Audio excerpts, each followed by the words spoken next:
Bonjour à tous et j'espère que vous avez passé une bonne semaine. Aujourd'hui, on est avec le pasteur Élise Lazarus. Comment vas-tu, Élise ? Écoute, je vais très bien, merci. J'espère que vous tous, vous allez bien aussi. Et on est également avec le pasteur Pascal Rodet. Comment vas-tu, Pascal ? Eh bien, ma foi, dans l'ensemble, avec de grandes salutations aussi à tous nos auditeurs. Merci beaucoup. Alors, aujourd'hui, on va parler d'un sujet toujours difficile et délicat. Les pièges subtils de la mort, de l'enfer et des croyances de tout un chacun. Avant, au Moyen-Âge, on pensait et croyait tout ce que l'Église disait, ou aussi, pas les contes, je ne sais pas comment on pourrait dire ça, mais si quelqu'un venait vous dire, oui, si tu vas aller en enfer, on croyait à cette histoire.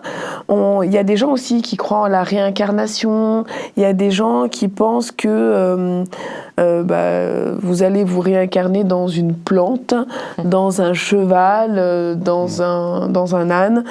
Il y a des gens qui pensent aussi à l'immortalité de l'âme, ça j'aimerais qu'on le développe aussi, et le spiritisme. Il y a des gens qui vont voir des voyants pour pouvoir parler aux morts. Et ça, c'est quelque chose de mémoire de totalement interdit.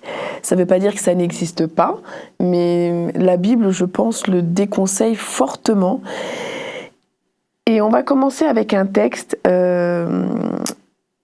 Job 3, versets 10 à 26, s'il te plaît, Pascal. En effet, elle m'a laissé venir au monde. Elle m'a laissé aujourd'hui connaître le malheur. Pourquoi est-ce que je ne me suis pas mort dans le ventre de ma mère ? Pourquoi est-ce que je n'ai pas rendu le souffle en voyant le jour ? Pourquoi 2 genoux m'ont-ils accueilli ? Pourquoi ma mère m'a-t-elle nourri de son lait ? Dans le cas contraire, aujourd'hui, je serai au calme dans ma tombe, je dormirai et me reposerai avec les rois et les dirigeants de la terre, ceux qui reconstruisaient les monuments en ruine. Ou bien je serai avec les grands qui possédaient de l'or et remplissaient leurs maisons d'objets en argent. Ou encore je n'existerai pas comme les enfants morts-nés qu'on n'a pas vu la lumière. Dans la tombe, les gens mauvais ne bougent plus. Ceux qui n'ont plus de force se reposent. Là, les prisonniers aussi sont tranquilles. Ils n'entendent pas les cris du surveillant. Entre petits et grands, aucune différence. Ici, l'esclave est délivré de son maître. Pourquoi donner la lumière du jour aux malheureux ? Pourquoi donner la vie à ceux qui sont découragés et déçus ? Ouh là là, alors, je souhaite savoir, Job, qu'est-ce qu'il souhaite dans ce passage et pourquoi ? Mais avant, il y a forcément des personnes qui ne connaissent pas l'histoire de Job. Oui. Est-ce qu'on peut faire un petit récapitulatif très succinct et me dire qu'est-ce qu'il souhaite et pourquoi ?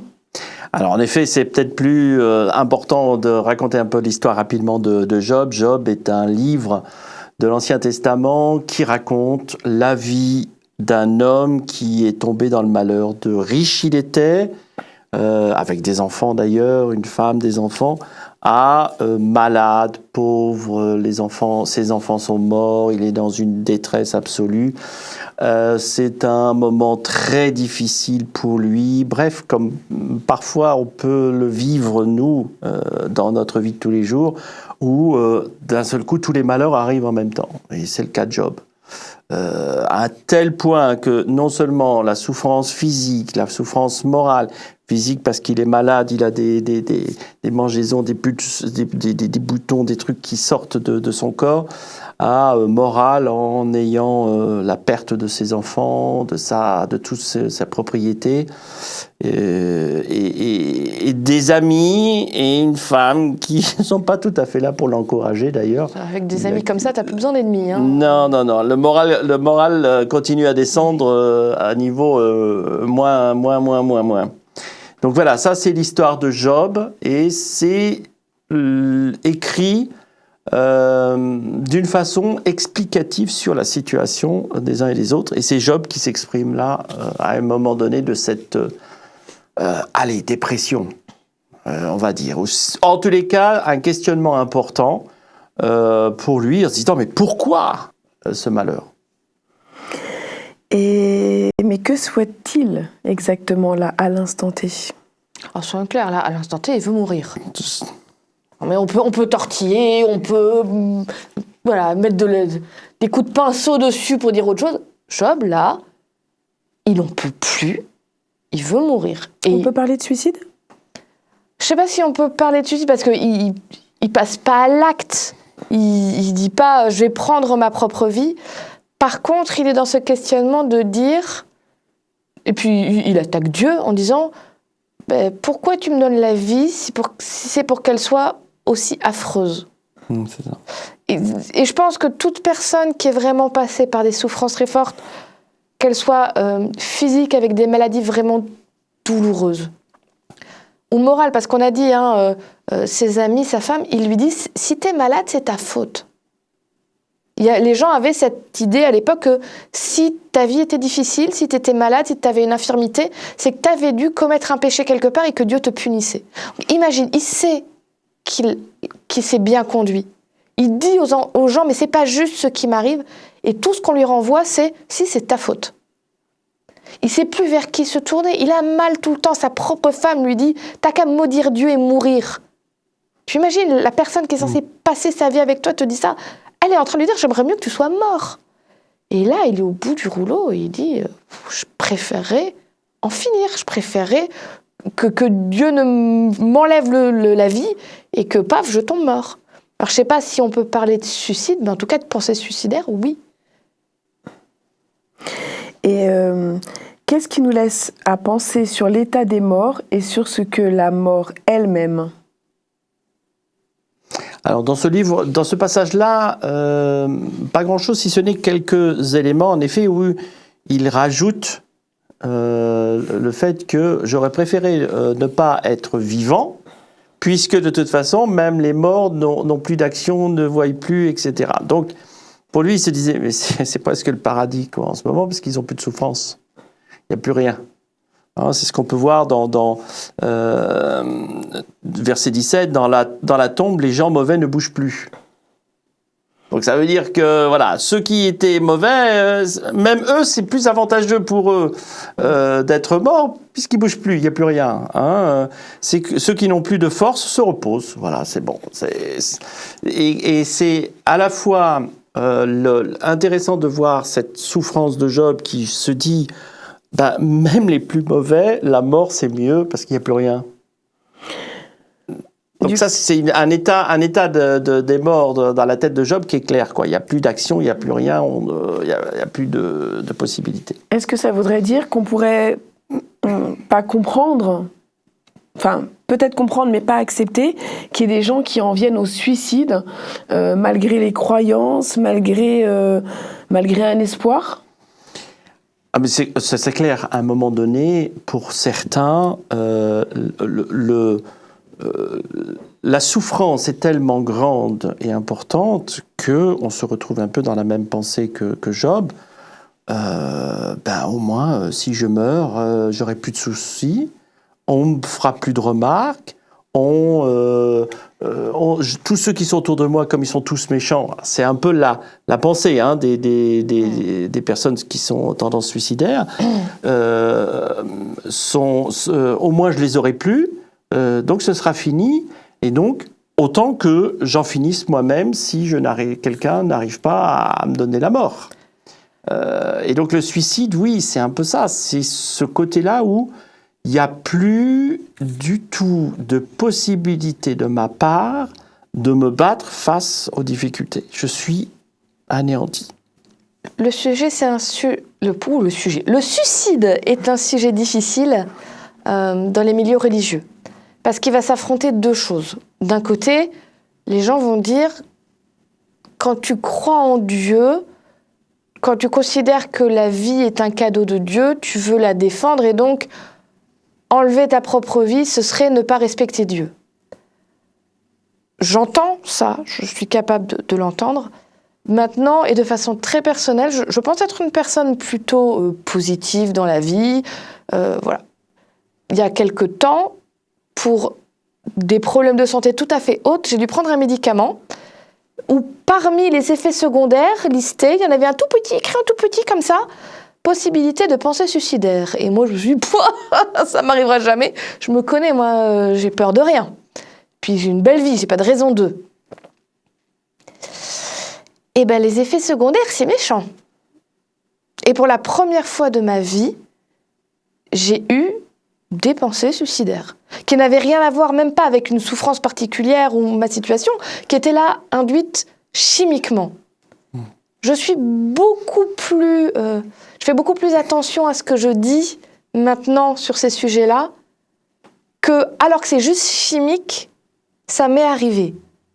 Je ne suis pas passée à l'acte, je ne pense pas que je serais passée à. Mais qu'est-ce que ça fait mal, ces pensées? Et qu'est-ce que tout d'un coup, toutes tes perspectives sont transformées et tu ne vois plus de sorties. Alors que moi, je les avais de partout, les sorties.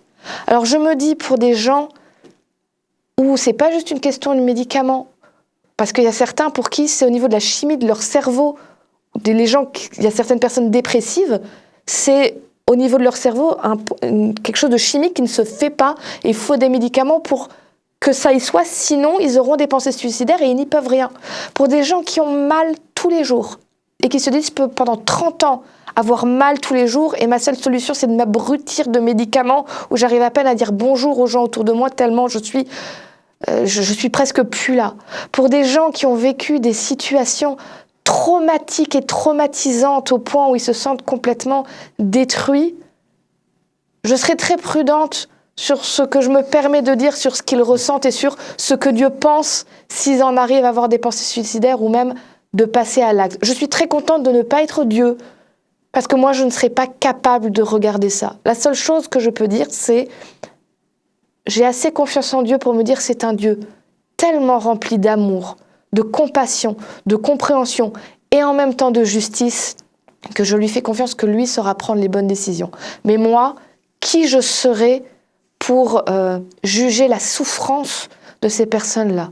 La seule chose que je veux dire, c'est que si quelqu'un a des pensées suicidaires, si même vous êtes déjà passé à l'action et que, je vais le dire comme ça, gloire à Dieu, ça n'a pas marché, trouvez des vraies bonnes personnes pas toxiques qui vont vous écouter réellement, qui vont pas vous juger, qui va vous accompagner. Et surtout, sachez que Dieu vous aime.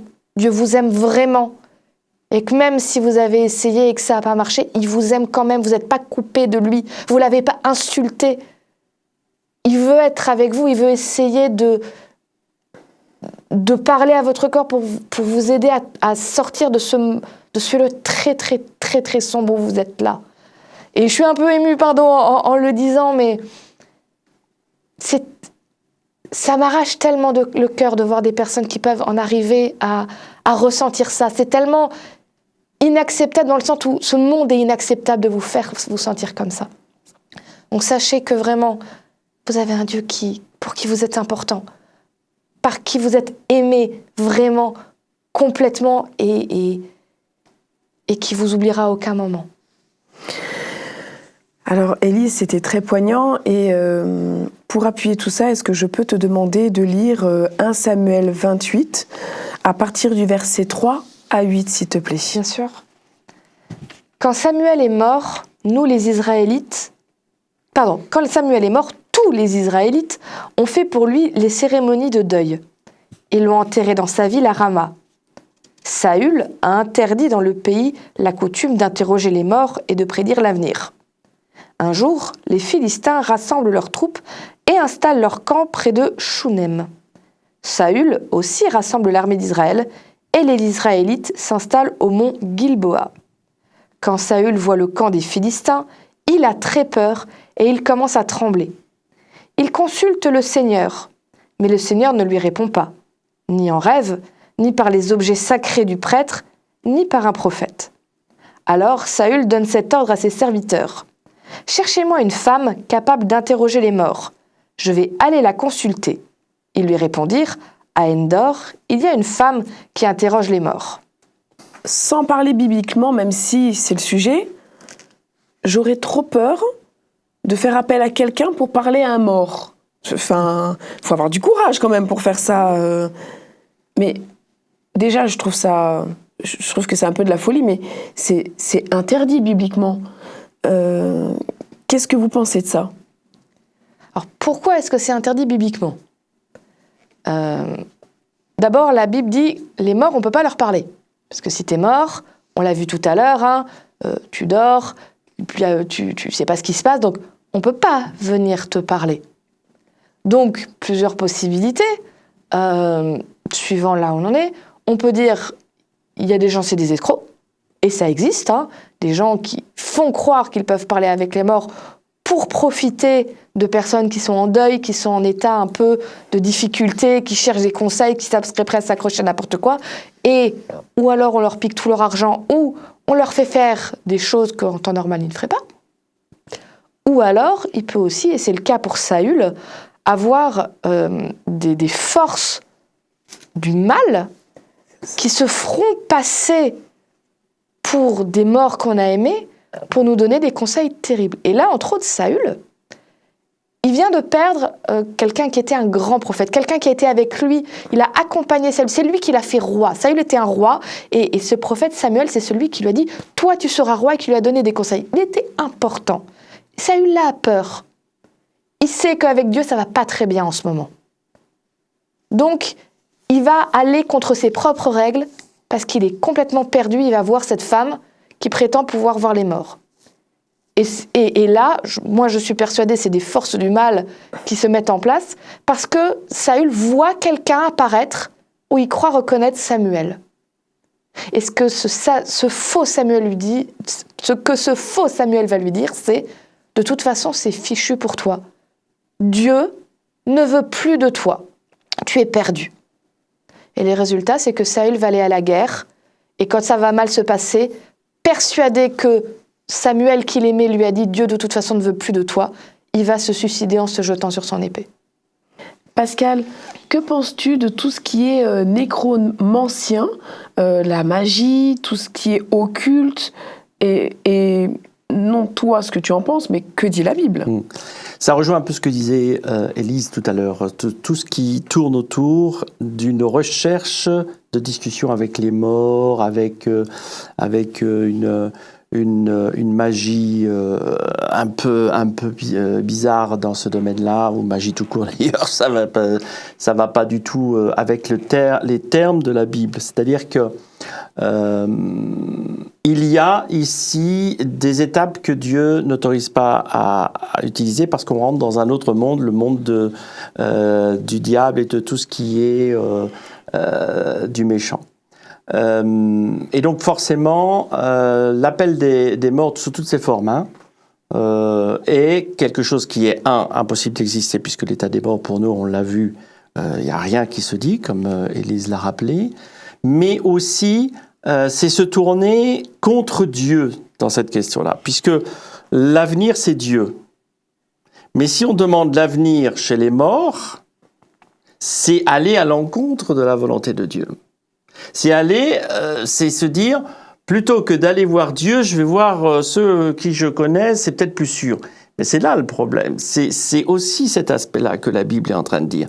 Il n'y en a qu'un que tu peux aller voir, c'est Dieu. Et c'est ça qui est important dans l'écrit de Dieu. Donc tout ce qui est se tourner vers des mages, vers tous ceux qui demandent à discuter avec les morts, tous ceux qui tirent les cartes, tous ceux qui font des échanges là, tu vas voir quelque chose, on ne sait pas trop quoi, en tournant le dos à Dieu qui est lui le seul qui peut donner ces réponses-là. Sans compter que Dieu te dit toujours, tu as le choix. C'est toi et c'est tes choix qui décident de ton avenir. À partir du moment où tu vas voir par exemple quelqu'un qui tire les cartes ou une voyante, tu lui demandes ton avenir, tu es en train de te mettre pieds et poings liés face à une personne en disant la liberté que Dieu m'a donnée en te disant je te laisse choisir, ah bah je te la remets et maintenant dis-moi de quoi va être fait et j'aurai pas le choix, ce sera comme ça. Donc, c'est renoncer à la liberté que Dieu veut te donner. Et pourquoi les êtres humains ont besoin de ces forces occultes? Alors, je pense que... alors, il y a deux choses. La première, je vais reprendre Saül dans cette histoire-là, qui est un lien pour tous les hommes dans ce domaine-là. à un moment donné, Saül, qui est quand même choisi par Dieu Oui. comme roi, ce qui n'est pas rien. Dieu a confiance en lui en lui disant, maintenant, tu es roi, tu vas mener toute la nation en mon nom. Ok, super, ça marche, jusqu'au moment où, à un moment donné, il se dit, moi je vais faire ça comme ça, ou je vais faire ça comme ça. Ah oui, mais c'est pas la volonté de Dieu. Oh, mais c'est pas grave, je vais le faire quand même. Mais là, le problème, c'est qu'en faisant ce genre de choses, il y a deux options. Soit tu reconnais que tu as fait une bêtise et tu dis, Seigneur, pardonne-moi. Soit, écoute, tu n'étais pas là au bon moment, alors maintenant j'ai pris ma décision, tant pis. Et Dieu, à un moment donné, va lui dire, ok, dans ce cas, si tu as choisi ce qui te semble bon, mais qui est contraire à ce que j'ai écrit ou à ce que je prescris pour la vie, alors maintenant, va tout seul. Mais le tout seul, sans Dieu, faut le combler. C'est qu'à un moment donné, le tout seul, c'est dangereux. C'est non seulement dangereux, mais c'est stressant. Qu'est-ce qu'il y a demain? Qu'est-ce qu'il y a après-demain? Comment ça va se passer? Surtout pour un roi. Et là, il a commencé à se tourner vers quelque chose où il espérait une réponse. Et la réponse pour lui, c'était ce qu'il avait interdit tout au début de son royaume, la discussion avec les morts, avec une mage, une magicienne, etc., etc. Donc il s'est tourné vers le besoin d'avoir une réponse. Mais quand on a tellement besoin d'une réponse, on est prêt à entendre le tout et son contraire quelque part.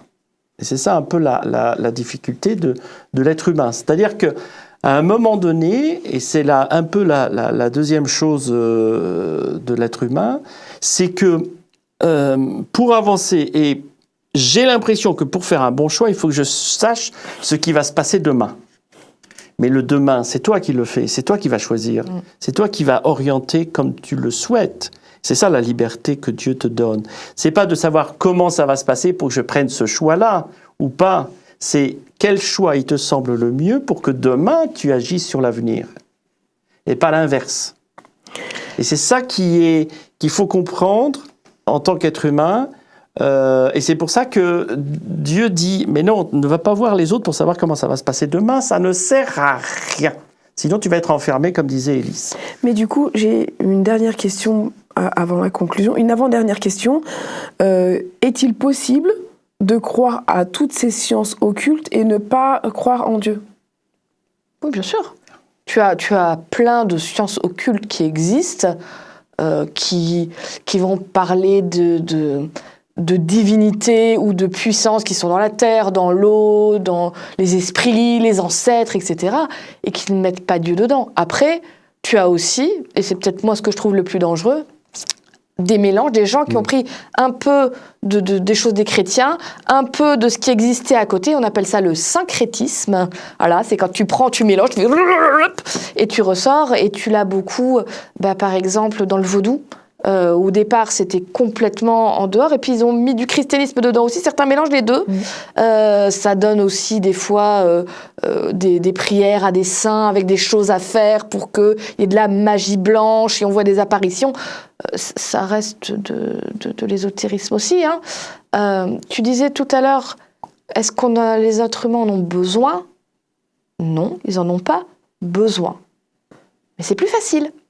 Si je devais donner un exemple, c'est comme si pour Dieu te dit « Je te donne une possibilité pour manger, mais tu as plein d'ingrédients très sains, très bons. Par contre, il va falloir cuisiner, il va falloir couper, il va falloir faire cuire, etc.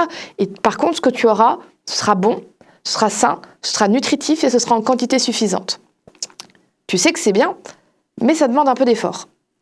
De l'autre côté, l'ésotérisme te propose un bon McDo bien gras. Il est prêt tout de suite, il se mange, tu seras content de le manger. Par contre, tu vas le payer derrière. Et je pense que c'est un petit peu ça.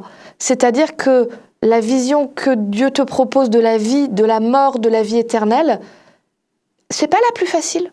En tout cas, à comprendre comme ça, c'est pas la plus satisfaisante sur le coup. Mais c'est celle, quand tu réfléchis un peu, qui est vraiment la meilleure et qui te montre qu'il a tout bien réfléchi pour que tu aies tout ce qu'il te faut et que tu sois bien. L'ésotérisme te propose des choses qui te répondent tout de suite, là, maintenant, mais qui te mettent dans des choses... C'est dangereux pour toi, hein. Vraiment, je connais quelques personnes qui sont allées dans des choses d'ésotérisme. Elles n'en sont pas ressorties indemnes. Vraiment. Que ce soit leurs finances pour certaines, ou même leurs angoisses. C'était terrible derrière.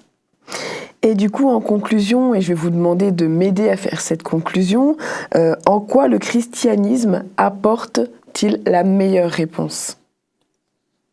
Je commencerai tout de suite par la question de la liberté de choix.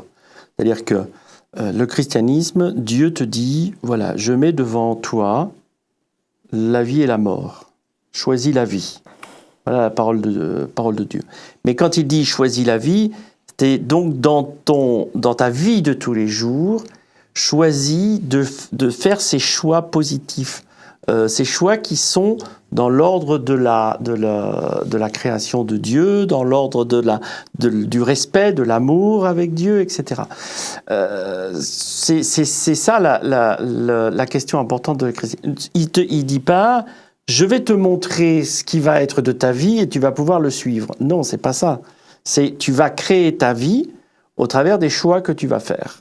Et pour moi, ça, c'est beaucoup plus libérateur. Et toi, Élise ? Moi, j'aime mieux me dire que quand je suis chez moi, il n'y a pas des fantômes qui me suivent et qui me regardent quand je suis sous la douche.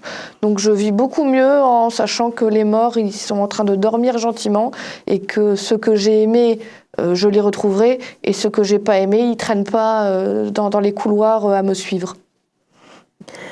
Merci beaucoup. Merci d'avoir répondu à mes questions. Merci Élise d'avoir passé ce moment avec nous. Merci Pascal d'avoir passé ce moment avec nous, d'avoir répondu à mes questions. Je vous souhaite à tous de passer une excellente semaine. Merci à toutes les personnes qui nous suivent. N'hésitez pas à poser vos questions dans la barre d'infos. On y répondra dans les émissions futures. Et on vous souhaite à tous une agréable semaine. Au revoir.